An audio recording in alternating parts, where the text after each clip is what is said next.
Hello friends, నేను రాజుగారు. తెలుగు రాష్ట్ర రాజకీయాల్లో పవన్ కళ్యాణ్ అంటే ఒక సెన్సేషన్. ఆయన మీద కామెంట్ చేయడం, ఆయన గురించి ఏదో మాట్లాడి వార్తల్లోకి ఎక్కాలనే కొంతమంది ఆలోచన కూడా ఉంటుందేమో అనిపిస్తుంది.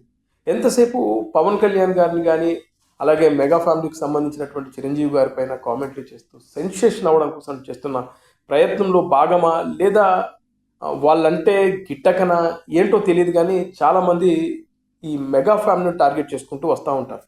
ఇక రీసెంట్గా చూస్తే తెలంగాణ కాంగ్రెస్ పార్టీకి సంబంధించినటువంటి అద్దంకి దయాకర్ గారు ఒక కామెంట్ చేశారు. ఆయన ఏమంటారంటే, త్వరలోనే జనసేన పార్టీ అధినేత పవన్ కళ్యాణ్ గారు బీజేపీ అధ్యక్షుడు కాబోతున్నాడు అంటారు. ఇది చాలా పెద్ద సెన్సేషనల్ కామెంటు. ముఖ్యంగా ఇది ఒక దారుణమైన కామెంట్ అని నేను అనుకుంటాను. తెలుగు రాష్ట్రాల్లో, ముఖ్యంగా ఆంధ్రప్రదేశ్లో జనసేన పార్టీ ప్రస్థానం చూస్తే 2014 నుంచి 2024 వరకు దాదాపు దశాబ్ద కాలం పాటు జనసేన పార్టీ పడ్డ నిందలు, జనసేన పార్టీ అధినేత పవన్ కళ్యాణ్ గారు పడ్డ మాటలు నాకు తెలిసి దేశ రాజకీయాల్లో ఎవరూ పడలే. అయినా కూడా ఒక పార్టీని నెట్టుకుంటూ వస్తూ ఉన్నాడు. తన పార్టీ కోసం తన కష్టార్జితాన్ని, తన సినిమాల్లో వచ్చిన రెమ్యూనరేషన్స్ని పార్టీకి ఫండ్గా పెట్టి ఆ పార్టీని రోజు రోజుకు ముందుకు తీసుకెళ్తూ గట్టెక్కించుకుంటూ వస్తూ ఆఖరికి ఇవాళ దేశంలోనే ఏ పార్టీ సృష్టించిన ఒక అద్భుతమైన రికార్డును ఆ పార్టీ నమోదు చేసుకుంది 100% విజయాలతో. 2019లో కూడా ఆ పార్టీ పోటీ చేసిన అన్ని స్థానాల్లో ఓడిపోయి కేవలం ఒకే ఒక్క సీటు గెలుచుకున్న గెలిచిన వ్యక్తి కూడా పరాయి పార్టీలోకి వెళ్ళినా కూడా ఎక్కడ కూడా నిరాశ చెందకుండా అదే సంకల్ప బలంతో ముందుకు సాగి ఈ రోజున కూటమి ప్రభుత్వం నిలబడింది, గెలిచిందంటే అది one and only Pawan Kalyan అనేది జగమెరిగిన సత్యం. మరి గత కొన్ని రోజుల నుంచి ఏమైందో ఏంటో కానీ కొంతమంది జనసేన పార్టీ పైన అనవసరంగా నిందలేస్తున్నారు, ఆరోపణలు చేస్తూ ఉన్నారు. ముఖ్యంగా పవన్ కళ్యాణ్ గారు ఎదుగుతున్న తీరు నచ్చకనా అర్థం కాదు, కానీ పవన్ కళ్యాణ్ గారిని టార్గెట్ చేసుకొని మాత్రం ఈ నిందలు మాత్రం కంటిన్యూ అవుతూనే ఉన్నాయి.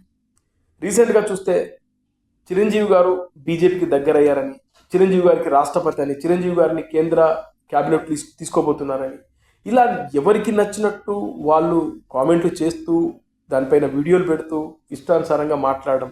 పెద్ద పెద్ద మీడియా ఛానల్స్ కూడా కనీసం ఆ వార్తల్లో నిజం ఉందా లేదా ఎక్కడ కూడా ఆలోచించకుండా వాళ్ళకున్న క్రెడిబిలిటీని కూడా పోగొట్టుకుంటూ చిరంజీవి గారికి రాష్ట్రపతి, చిరంజీవి గారికి కేంద్ర క్యాబినెట్లోకి పోతున్నాడు, ఆంధ్రప్రదేశ్ బీజేపీ అధ్యక్షుడు అవ్వబోతున్నాడు చిరంజీవి అంటూ ఇట్లా కామెంట్లు చేస్తూ ఉన్నారు.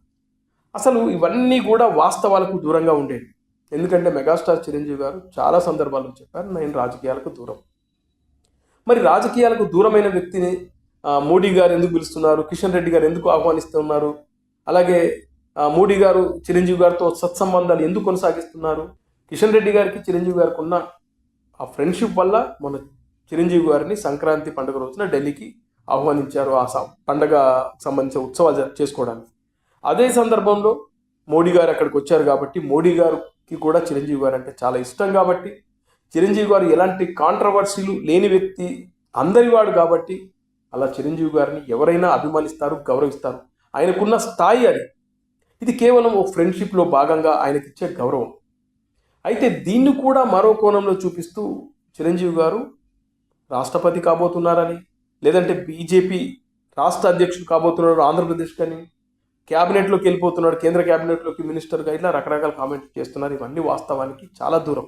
ఇక తెలంగాణ కాంగ్రెస్ పార్టీకి సంబంధించినటువంటి అద్దంకి దయాకర్ గారు నిన్న ఒక సెన్సేషనల్ కామెంట్ చేశాడు. ఒక రకంగా అది ఒక ఆరోపణ. ఏమంటారంటే, త్వరలోనే పవన్ కళ్యాణ్ గారు బీజేపీకి అధ్యక్షుడు కాబోతున్నారు అన్నారు. ఎలా? ఆయన ఎన్నోసార్లు చెప్పారు కదా, పవన్ కళ్యాణ్ గారు చాలా సందర్భాల్లో చెప్పారు, నేను చచ్చిపోయేంత వరకు ఈ జనసేన పార్టీ ఇలాగే ఉంటుంది, జనసేన పార్టీ జెండాను నా పార్థివ శరీరం మీద కప్పే తీసుకెళ్లాలనే విధంగా ఆయన మాట్లాడారు. అంటే ఇంతకన్నా ఇంకా మీకు ఏం కావాలి? అంటే బీజేపీతో సఖ్యతగా ఉంటే నచ్చకనా, గిట్టకనా, లేదా పవన్ కళ్యాణ్ గారు ఎదుగుతున్న తీరును మీరు ఓర్చుకోలేకపోతున్నారా, జీర్ణించుకోలేకపోతున్నారా? అర్థం కాని విషయం ఇక్కడ. అయితే అదొక బేస్లెస్ ఆరోపణ. కాంగ్రెస్ పార్టీకి సంబంధించినటువంటి నాయకులకు బీజేపీ అంటే ఒక ప్రత్యర్థి. అంత మాత్రాన ఆ ప్రత్యర్థితో సఖ్యతగా ఉన్న వ్యక్తులందరూ కూడా బీజేపీలోకి వెళ్తున్నారంటే అసలు అర్థం ఏంటి? ఇక ఇది కాకుండా ఈ తంతంతా జరిగింది ఎక్కడంటే మళ్ళీ ఏబిఎన్ ఆంధ్రజ్యోతి ఛానల్లో వెంకటకృష్ణ డిబేట్లో జరిగింది. జనసేన బీజేపీలో విలీనం చేస్తారు, ఇవన్నీ ఎందుకు? ఇలాంటి టాపిక్లు ఎందుకు? ఎవరు మిమ్మల్ని అనిపిస్తున్నారు, ఎవరి ద్వారా అంటున్నారు? ఇది అర్థం కాని పరిస్థితి. ఎప్పటికీ జనసేన పార్టీ అలాగే ఉంటుంది. పవన్ కళ్యాణ్ గారి సిద్ధాంతాల మీద పుట్టిన పార్టీ, ప్రజలకు మంచి చేయాలనుకునే పార్టీ, ముఖ్యంగా ఆంధ్రప్రదేశ్ రాష్ట్రాన్ని అభివృద్ధిలోకి తీసుకురావాలనుకునే ఒక ఆకాంక్ష ఉన్న పార్టీ జనసేన పార్టీ. మరి అలాంటి పార్టీ పైన ఇలాంటి నీలాప నిందలు, ఇలాంటి ఆరోపణలు చేయడం ఎంతవరకు కరెక్టో విఘ్నులైన కాంగ్రెస్ పార్టీకి సంబంధించినటువంటి అద్దంకి దయాకర్ గారికి తెలియాలనేది జనసేన పార్టీకి సంబంధించిన నాయకులు, కార్యకర్తలు మాట్లాడుతున్న మాట.